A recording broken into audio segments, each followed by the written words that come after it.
Egaa akkuma beekamu jijjiirraa maallaqaa karaa Itoophiyaak.com yookaan gabaa gurraachaa yookaan awwaalaa isa jedhamuun guyyaa hundayyuu biyyoota 20 qabadee dhufa. Guyyaa har'aarra akkasuma biyyoota 20 qabadee dhufee jira jechuudha. Akkasumas guyyaa har'a karaa baankii daldala Itoophiyaa yookaan nigdi baankiitiin illee biyyoota 7 qabadee dhufee jira jechuudha. Guyyaa kalee immoo karaa baankii Oromiyaatiin qabadee dhufee jira jechuudha.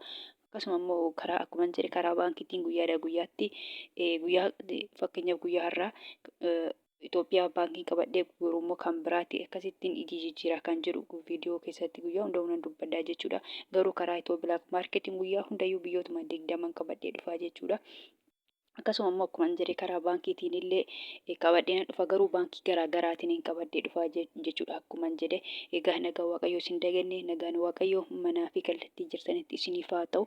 Warroonni mana kanaaf haaraa taatan noora manni kun mana keessanii chaanala kanas sabiskiraayib sheer laayik gochuun gara maatii keenyatti dabalamaa isiniin jenna. Warroonni mana kanaaf immoo maatii taatan sheer laayik gochuun viidiyoo kana hanga dhumaatti dhageeffadhaa yookaan caqasaa isiniin jenna. Maaliif viidiyoon koo gabaabaadhaa kan baay'ate gaafa jedhamu daqiiqaa 10 jechuudha. Isarraan kan hafe daqiiqaa 7 daqiiqaa 8 kana kan hin caalu hin jiru jechuudha gabaabumatti. Egaa akkuma beekamu immoo kana qabadhee dhufa akkuma beekamu kanneen akka Ameerikaan doolaarii, Kanaadaan doolaarii, Awustiraaliyaan doolaarii, Hoomaan riyaala, Duubaa dirhaama, Saawud Arabiyaa riyaala, Kuweet dinaara, Baareen dinaara, Chaayinaa yowaanii, Joordaan dinaara, paawundi sterlingii, yuuroo, turkii liree fi kan kana fakkaatan qabadhee dhufee jira jechuudha. Akkasumas karaa baankiitiin illee kanneen akka Ameerikaan doolaarii, Kanaadaan doolaarii, Duubaa dirhaama, Saawud Arabiyaa riyaala, paawundi sterlingii, yuuroo, Kuweet dinaara fi kan kana fakkaatan qabadhee dhufee jira jechuudha. Egaa akkuma jedhe karaa Itoophiyaak.com biyyoota 20 karaa baankiitiin immoo guyyaa har'a baankii daldala Itoophiyaa yookaan nigdi baankiitiin immoo biyyoota 7 jechuudha. Amma gabaabumatti Ameerikaa doolaararraa hin ka'a jechuudha. Ameerikaa doolaariin tokko guyyaa har'aa karaa Itoophiyaak.com yookaan gabaa gurraachaan birii 100 fi birii 57 fi saantiba 53 akkasuma immoo Ameerikaa doolaariin tokko karaa baankiitiin baankota keessa immoo baankii daldala Itoophiyaatiin jecha birii 100 fi birii 31 fi saantiba 50 jechaadha guyyaa har'aa Ameerikaan doolaariin tokko karaa baankii daldala Itoophiyaa yookaan nigdi baankiitiin jechaadha. Kan itti aanu Kanaadaadha. Kanaadaa doolaariin tokko karaa Itoophiyaak.com yookaan gabaa gurraachaan birii 100 fi birii 15 fi saantiba 09 akkasuma immoo Kanaadaa doolaariin tokko karaa baankiitiin baankii daldala Itoophiyaa yookaan nigdi baankiitiin birii 94 fi saantiba 26 Awustiraaliyaa doolaariin tokko karaa Itoophiyaak.com yookaan gabaa gurraachaan birii 100 fi birii 2 fi saantiba 51 Hoomaan riyaalli tokko karaa Itoophiyaak.com yookaan gabaa gurraachaan birii 400 fi birii 9 fi saantiba 40 kan itti aanu Duubaa dirhaamiin tokko karaa Itoophiyaak.com yookaan gabaa gurraachaan guyyaa har'aa birii 42 fi saantiba 88 jechuudha. Akkasuma immoo Duubaa dirhaamiin tokko karaa baankiitiin baankii daldala Itoophiyaa yookaan nigdi baankiitiin birii 35 fi saantiba 80 kan itti aanu Saawudiidha. Saawud Arabiyaa riyaalli tokko karaa Itoophiyaak.com yookaan gabaa gurraachaan birii 42 fi saantiba 03 akkasuma immoo Saawud Arabiyaa riyaalli tokko karaa baankiitiin baankii daldala Itoophiyaatiin jechaadha birii 35 fi saantiba 06 Kuweet dinaarri tokko karaa Itoophiyaak.com yookaan gabaa gurraachaan birii 500 fi birii 13 fi saantiba 89 akkasuma immoo Kuweet dinaarri tokko karaa baankiitiin baankii daldala Itoophiyaati yookaan nigdi baankiitiin birii 400 fi birii 20 fi saantiba 81 jechaadha. Kan itti aanu Baareen dinaarri tokko karaa Itoophiyaak.com yookaan gabaa gurraachaan birii 400 fi birii 17 fi saantiba 40 Chaayinaa yowaaniin tokko karaa Itoophiyaak.com yookaan gabaa gurraachaan birii 21 fi saantiba 92 Kan itti aanu Joordaan diinaarri tokko karaa Itoo Bilaak Maarkeet dooti koom yookaan gabaa gurraachaan birii 200 fi birii 22 fi saantiba 25 sharafachaa oolanii jiru yookaan jijjiirrachaa oolanii jechuudha.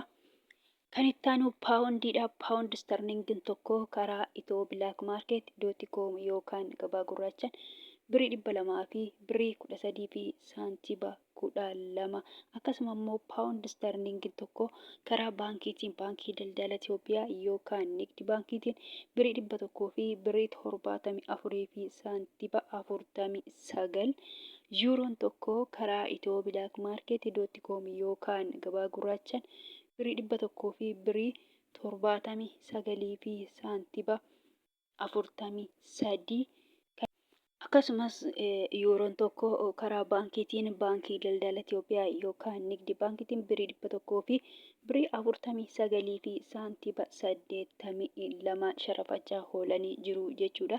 Kan itti aanu Swiss Biraankiidha. Swiss Biraankiin tokko karaa Itoo Bilaak Maarkeet dooti koom yookaan gabaa gurraachaan birii 100 fi birii 91 fi saantiba 44 Kroonaan tokko karaa Itoo Bilaak Maarkeet dooti koom yookaan gabaa gurraachaan birii 16 fi saantiba 35 Turkii liireen tokko karaa Itoo Bilaak Maarkeet dooti koom yookaan gabaa gurraachaan birii 4 fi saantiba 01 Ijipshaan paawundiin tokko karaa Itoo Bilaak Maarkeet dooti koom yookaan gabaa gurraachaan birii 3 fi saantiba 17 Yemen rihaalli tokko karaa Itoo Bilaak Maarkeet dooti koom yookaan gabaa gurraachaan 0 saantiba 64 Israa'el shekeleen tokko karaa Itoo Bilaak Maarkeet dooti koom yookaan gabaa gurraachaan birii 45 fi saantiba 10 Paakistaan ruupeen tokko karaa Itoo Bilaak Maarkeet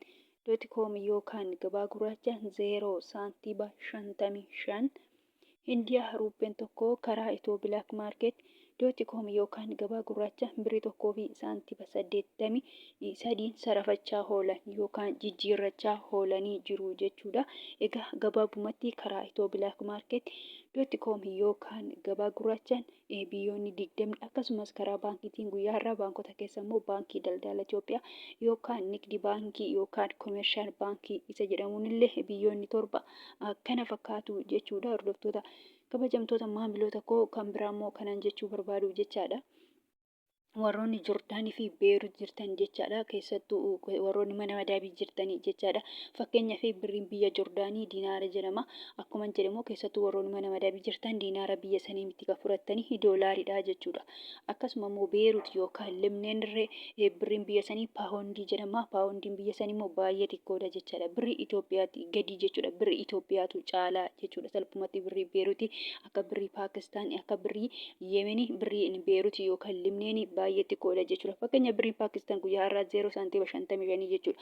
Gana birrii Itoophiyaa guutuudhaaf gana saantiba 45 barbaada jechuudha. Akkasuma jechuudha fakkeenya isinii fudhadhee jechuudha birrii Paakistaanii birriin Beerut yookaan Lebnaanii maqaan isaa paawundii jedhama. Paawundii sunillee akkasitti baay'ee xiqqoodha jechuudha. Akka birrii Paakistaan akka birrii Yemenii jechaadha akkuma jedhe.